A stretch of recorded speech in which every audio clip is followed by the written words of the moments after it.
नमस्कार, स्वागत है आपका आज की खबर में। आपके साथ मैं हूं चित्रा सिंह और बुलेटिन की शुरुआत करेंगे प्रधानमंत्री नरेंद्र मोदी के असम दौरे के साथ, जो कि आज उनके दौरे का दूसरा दिन है। और कलियाबोर में अमृत भारत ट्रेन को वो हरी झंडी दिखाने वाले हैं, जिसमें 6,957 करोड़ के काजीरंगा एलिवेटेड कॉरिडोर की आधारशिला भी रखेंगे। सीधी तस्वीरें आपके टीवी स्क्रीन पर असम से। रहते हैं, लेकिन साधारण मानस के लिए कोई काम नहीं कर रहा है। ये ट्रेनें असम के व्यापारियों को नए बाजारों से जोड़ेगी, छात्र शिक्षा के नए अवसरों तक आसानी से पहुंच सकेंगे और असम के लोगों के लिए देश के अलग अलग हिस्सों में आना जाना सरल हो जाएगा। कनेक्टिविटी का विस्तार भरोसा पैदा करता है कि नॉर्थ ईस्ट अब विकास के हाशिए पर नहीं है। नॉर्थ ईस्ट अब दूर नहीं रहा। नॉर्थ ईस्ट अब दिल के भी पास है, दिल्ली के भी पास है।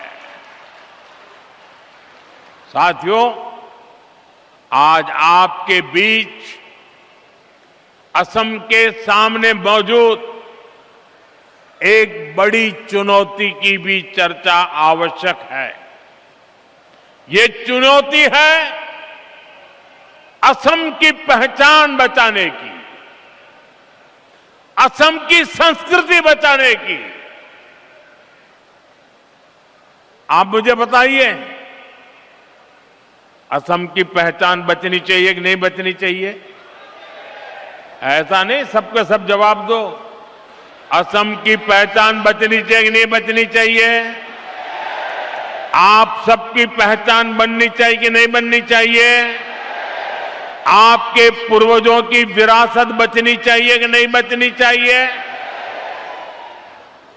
आज असम में बीजेपी सरकार जिस प्रकार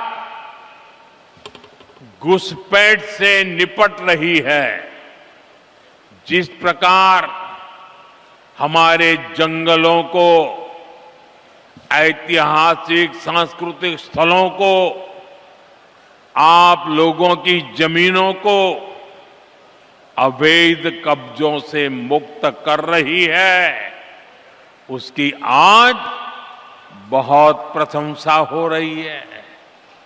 ये सही हो रहा है कि नहीं हो रहा है? ये होना चाहिए कि नहीं होना चाहिए? ये आपके भले के लिए है कि नहीं है? लेकिन आप जरा ये भी सोचिए साथियों कि कांग्रेस ने असम के साथ क्या किया।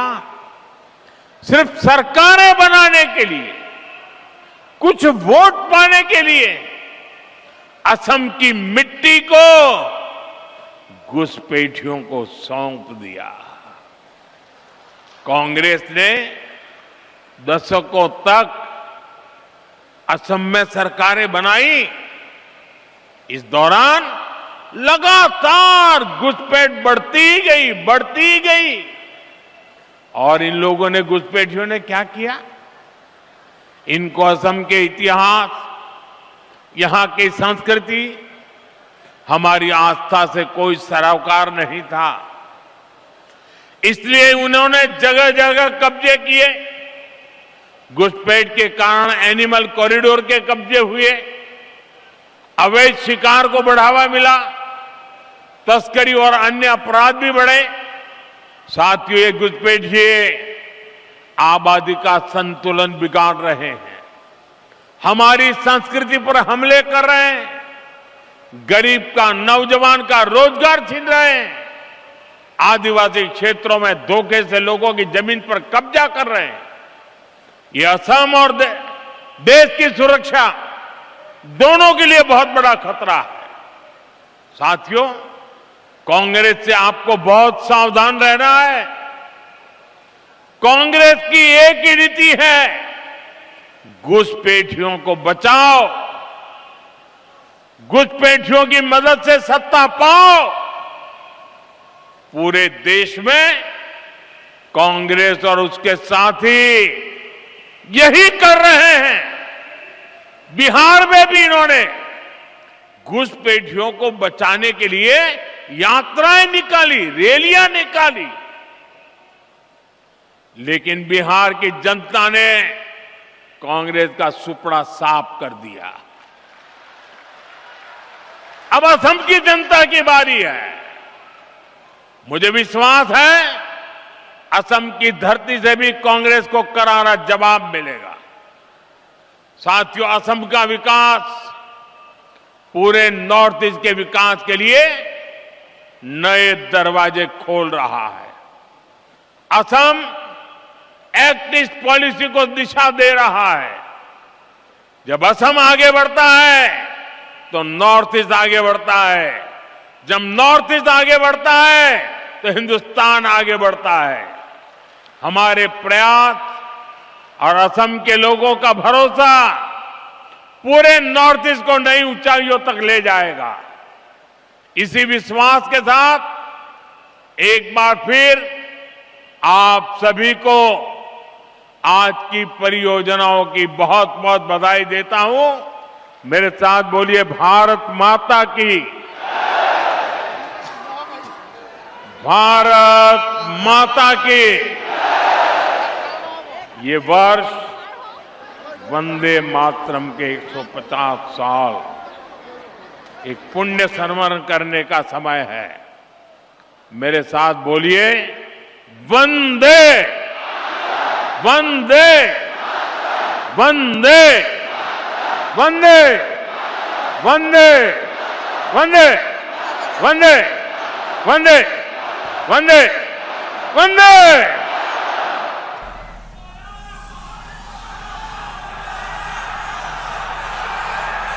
कोटि कोटि धन्यवाद परम आदरणीय।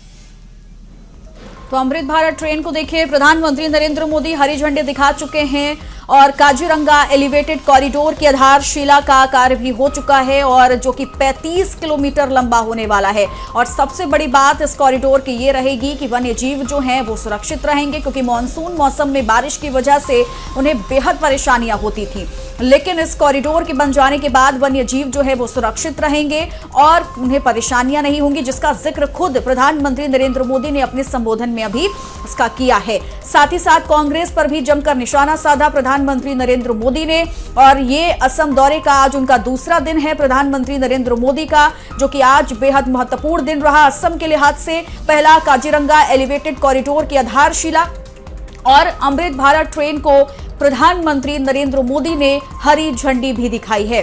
तो निश्चित तौर पर लगातार अलग अलग राज्यों के विकास को नए आयाम तक पहुंचाने के लिए प्रधानमंत्री नरेंद्र मोदी का योगदान और के बहुत सराहनीय है। और यही वजह है कि लगातार हम कई ऐसे विकास के कार्य जो हैं वो अलग अलग राज्यों से भी देख रहे हैं और असम की भी तस्वीर इस कॉरिडोर और अमृत भारत ट्रेन के जरिए बदलने वाली है। और अब चलिए आगे बढ़ेंगे। लखनऊ से बड़ी खबर है, अवैध कफ सिरप तस्करी का ये पूरा मामला, जिसमें ईडी की जांच में एक बार फिर से बड़ा खुलासा हो चुका है। शुभम ने महिला बिल्डर को रकम भेजी थी, 22 करोड़ रुपए महिला बिल्डर को भेजे गए थे। मास्टरमाइंड शुभम जायसवाल ने रुपए भेजे, वाराणसी की महिला बिल्डर को रकम भेजी गई है।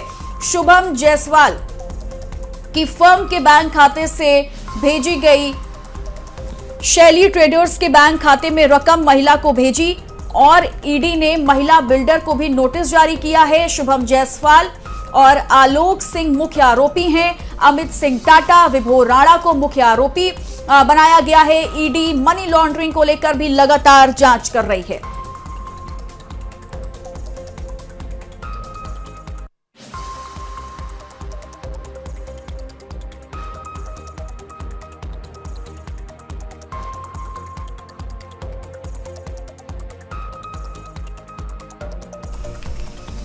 तो तो बड़ी जानकारी और बड़ी खबर आपको बता रहे हैं, जहां देखिए ईडी की जांच में अब एक और बड़ा खुलासा हो चुका है। शुभम ने महिला बिल्डर को एक बड़ी रकम दी थी, ये पता चला है, जो कि 22 करोड़ रुपए की एक बड़ी रकम महिला बिल्डर को भेजी गई थी।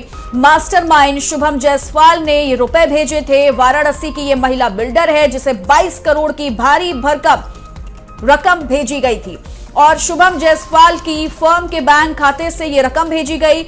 शैली ट्रेडर्स के बैंक खाते से रकम महिला को भेजी गई।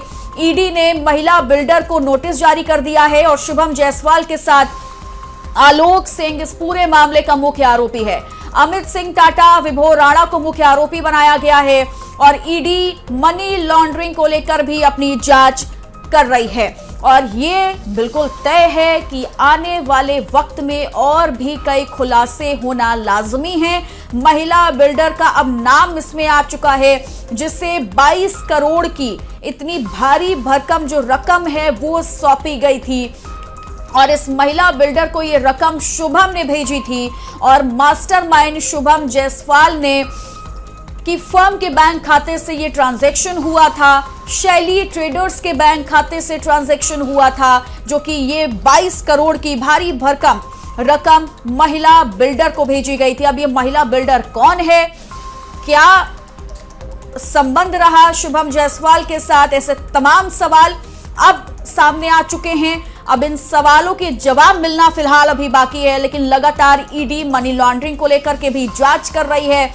अलग अलग एंगल से इस पूरे मामले की जांच की जा रही है और जितने भी मुख्य आरोपी के साथ और भी जो सह आरोपी हैं उन्हें भी पकड़ने की पूरी कोशिश की जा रही है, क्योंकि महिला बिल्डर को रकम भेजने की बात अब देखिए सामने आई है और शैली ट्रेडर्स के बैंक खाते से रकम जो है वो महिला को भेजी गई थी। ईडी ने महिला बिल्डर को भी नोटिस जारी कर दिया है। शुभम जायसवाल, आलोक सिंह मुख्य आरोपी हैं। अमित सिंह टाटा, विभोर राणा को मुख्य आरोपी बनाया गया है और ईडी मनी लॉन्ड्रिंग को लेकर के भी अपनी जांच कर रही है और तमाम फंड्स कहां से मिले, कहां पे किन किन बैंक अकाउंट से ट्रांजैक्शन हुआ है, किस फर्म से किसे पैसे भेजे गए, ऐसे तमाम सवाल हैं जिसके जवाब में लगातार ईडी जो है वो अपनी जांच को आगे बढ़ा रही है। और नीरज मिश्रा हमारे सहयोगी जुड़ गए तमाम जानकारी के साथ। नीरज, ये महिला बिल्डर कौन है जिसे 22 करोड़ की भारी भरकम रकम शुभम के द्वारा दी गई थी? जी बिल्कुल, देखिए ईडी इस पूरे मामले में बहुत ही गहनता से जांच कर रही है और तमाम नए खुलासे जब जांच हो रही है तो खुलासे सामने आ रहे हैं और उसमें ये नया खुलासा हुआ है कि वाराणसी की एक महिला बिल्डर है, उसका नाम तो अभी ओपन नहीं किया गया है, लेकिन उसके खाते में 22 करोड़ रुपए गए हैं जो कि शुभम जायसवाल के द्वारा भेजे गए हैं, शैली ट्रेडर्स के द्वारा भेजे गए हैं। तो ईडी अब इस पूरे मामले में छानबीन कर रही है, रोज नए तथ्य सामने आ रहे हैं, तमाम तरह की जो लेन देन हुआ है खातों का। ईडी ने कई खाते खंगाले हैं, उसमें से सबसे बड़ा जो ट्रांजैक्शन हुआ है वो 22 करोड़ रुपए का हुआ है और एक महिला बिल्डर है उसके खाते में हुआ है। अब उसके भी खिलाफ ईडी इस पूरे मामले की जांच कर रही है कि आखिर ये पैसा किस तरह से आया, क्यों भेजा गया। तमाम और भी लोग ईडी के निशाने पर हैं, पहले भी कई लोग पकड़े जा चुके हैं और आने वाले वक्त में और भी कई गिरफ्तारियां इस पूरे मामले में होने वाली हैं। ठीक है, लेकिन क्या अभी तक ये इनपुट नहीं मिल पाया है कि 22 करोड़ की भारी भरकम जो ये रकम है वो किस लिए भेजी गई थी? क्या मकसद था इतना 22 करोड़ का ट्रांजैक्शन का जो महिला बिल्डर को भेजा गया? क्योंकि पूरा मामला देखिए अलग है, कोडीन कफ सिरप को लेकर के है और जब इस पूरे मामले में किसी महिला बिल्डर का इन्वॉल्वमेंट हो जाता है तो ये अब अलग ही एंगल में पूरा मामला जाता हुआ नजर आ रहा है। जी देखिए, ये जो पैसा ये लोग कोडीन कफ सिरप से कमा रहे थे, काली कमाई कर रहे थे, उसको कहाँ ये एडजस्ट कर रहे थे, ये बिल्डिंग के काम में जुटे हुए थे, ये चुनाव में उन पैसों को खर्च कर रहे थे, बड़ी बड़ी लग्जरी गाड़ियां खरीद रहे थे, लोगों को गिफ्ट दे रहे थे लग्जरी गाड़ियों का।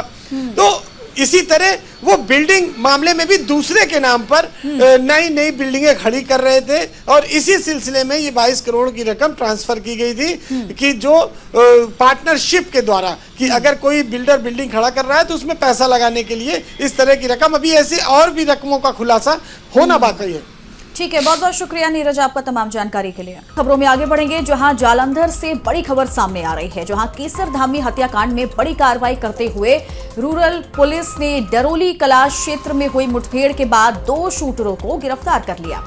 आरोपियों ने पुलिस पार्टी पर फायरिंग की, जिसके जवाब में हुई कार्रवाई में दोनों आरोपियों के पैरों में गोली लगी।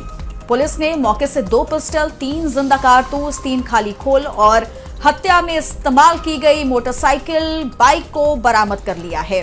तो बड़ा मामला देखिए, जालंधर से आपको बता रहे हैं, जहां केसरधामी हत्याकांड में बड़ी कार्रवाई करते हुए पुलिस ने डरोली कला क्षेत्र में हुई मुठभेड़ के बाद 2 शूटरों को गिरफ्तार कर लिया। ये बड़ी सफलता मानी जा रही है।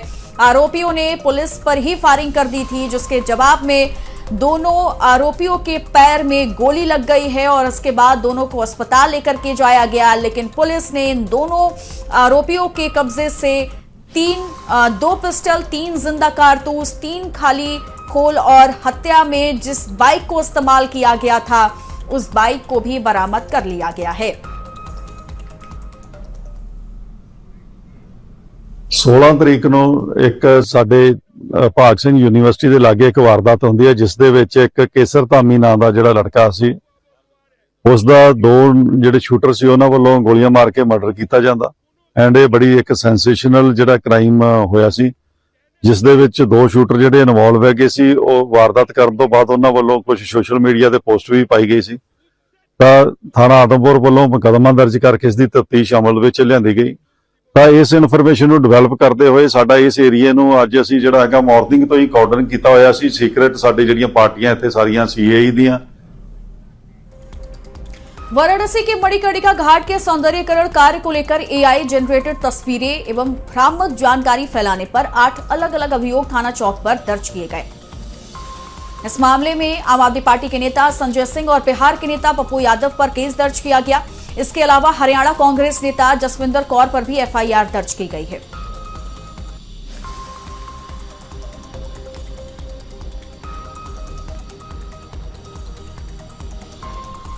तो बड़ी जानकारी आपको बता दें, जहां मणिकर्णिका घाट के इस विवाद पर देखिए लगातार एआई जनरेटेड तस्वीरें और गलत जानकारी फैलाने के मामले में 8 अलग अलग एफआईआर जो है चौक थाने में दर्ज की गई हैं। इस मामले में आम आदमी पार्टी के नेता संजय सिंह और बिहार के नेता पप्पू यादव और हरियाणा कांग्रेस नेता जसविंदर कौर पर एफआईआर दर्ज की गई है। और लगातार ये बताया जा रहा है कि कोई भी मूर्ति खंडित नहीं हुई है और एआई के जरिए लगातार लोगों तक भ्रम फैलाने की कोशिश की जा रही है। और कल यानी शनिवार को वाराणसी के मणिकर्णिका घाट के एआई वीडियो मामले पर सीएम योगी ने कांग्रेस पर जमकर निशाना साधा था। उन्होंने क्या कुछ कहा था, सुनिए। मित्रों, कांग्रेस के द्वारा जो दुष्प्रचार किया जा रहा है वह एआई वीडियो बना करके, जो अपने आप में एक अपराध है, गुमराह करने का प्रयास हो रहा है। सनातन धर्मावलंबियों की धार्मिक भावनाओं के साथ खिलवाड़ हो रहा है। इनके द्वारा एआई जनरेटेड वीडियो बना करके मंदिर को तोड़ने का दुष्प्रचार फैलाया जा रहा है, जबकि हर व्यक्ति जानता है कि मणिकर्णिका में जो मंदिर हैं वे वहां पर वैसे मौजूद हैं, वे सभी इस प्रोजेक्ट के संरक्षण के पार्ट बनेंगे, क्योंकि घाट इसके बाद बनने हैं, इसलिए वे सभी मंदिर इससे संरक्षित होंगे। लेकिन इनके द्वारा लगातार जन भावनाओं के साथ खिलवाड़ करने के प्रयास किए जा रहे हैं और उन्होंने तमाम प्रकार से दुष्प्रचार करके इस प्रोजेक्ट को उनके द्वारा हर प्रकार से बदनाम और अपमानित करने का काम भी यहां पर किया जा रहा है। इसके साथ ही इनके द्वारा जो तमाम अन्य प्रकार के कार्य हो रहे हैं, यह जो दुष्प्रचार के कार्य हो रहे हैं, वह आवश्यक था कि काशी के विकास के बैरियर या काशी और देश के विरासत को अपमानित करने वाली कांग्रेस और उनके सहयोगियों या उनके ट्रेड्स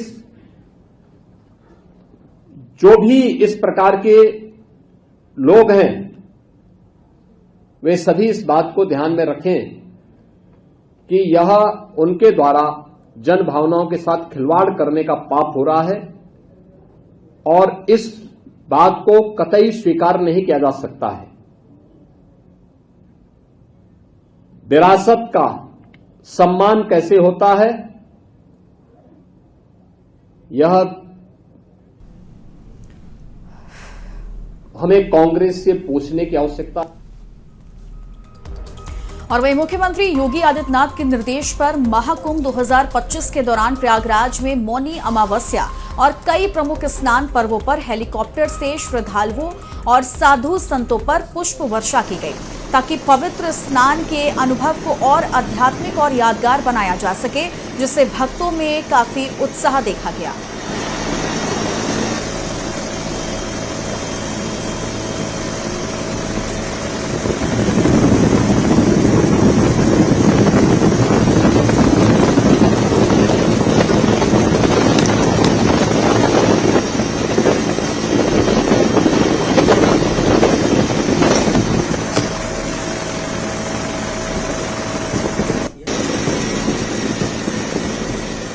तो देखिए, संगम में श्रद्धालुओं पर पुष्प वर्षा की ये तस्वीरें हम आपको दिखा रहे हैं, जिसमें भक्तों में काफी ज्यादा उत्साह देखा गया। मुख्यमंत्री योगी आदित्यनाथ ने निर्देश दिया कि किस तरीके से प्रयागराज में मौनी अमावस्या और कई प्रमुख स्नान पर्वों पर हेलीकॉप्टर से श्रद्धालुओं के साथ साथ जो साधु संत वहां पहुंच रहे हैं उन पर पुष्प वर्षा की गई, ताकि पवित्र स्नान के अनुभव को और ज्यादा आध्यात्मिक और यादगार बनाया जा सके, जिससे भक्तों में भी काफी ज्यादा उत्साह देखने को मिला है। और इन्हीं खबरों के साथ इस बुलेटिन में इतना ही। आप देखते रहिए आज की खबर। नमस्कार।